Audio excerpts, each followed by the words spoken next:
Titullohet Rrugtimi në Islam, libri me autor Agron Kastratin, imam i xhamisë së Ajasmës. Ky libër promovua këto ditë përmbyllëse të muajit të shenjtë të Ramazanit. Autori vlerëson se përmbajtja e këtij libri është e rëndësishme për besimtarët, ku veçon disa prej tyre.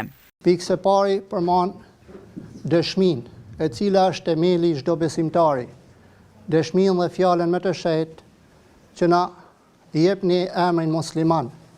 Pra duke dëshmuar, ashhadu an la ilaha illallah, wa ashhadu anna Muhammeden abduhu wa rasuluhu. Me këtë dëshmi ne hymë në Islam. Profeti Allahut Muhamedi alayhi salam ka thënë, kush e thot të dëshmi, është prej xhenetlive.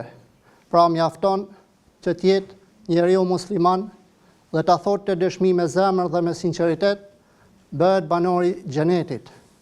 Gjithashtu libri përmend lijen e namazit, pra si falet namazi, kush janë kushtet e namazit, abdesi dhe me radhë. Vijon me një temë tjetër që ka të bëjë me xhuman, e cila është një nga festat javore të muslimanëve dhe ka të gjitha këshillat e përmbledhura në këtë libër.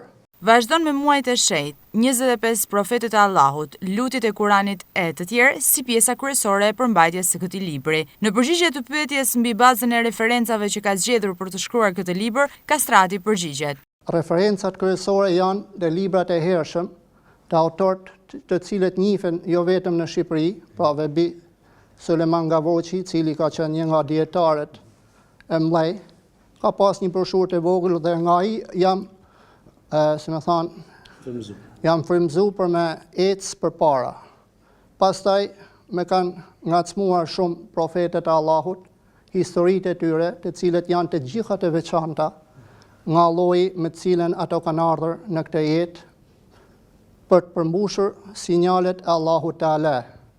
Gjithashtu, një sinjal tjetër janë lutjet, të cilët janë adhurim i direkt tek Allahu dhe duhet në çdo moment të bëjmë lutje Zotit për çdo gjë, në mënyrë që të na japin mirësi dhe begati, harmoni dhe dashni.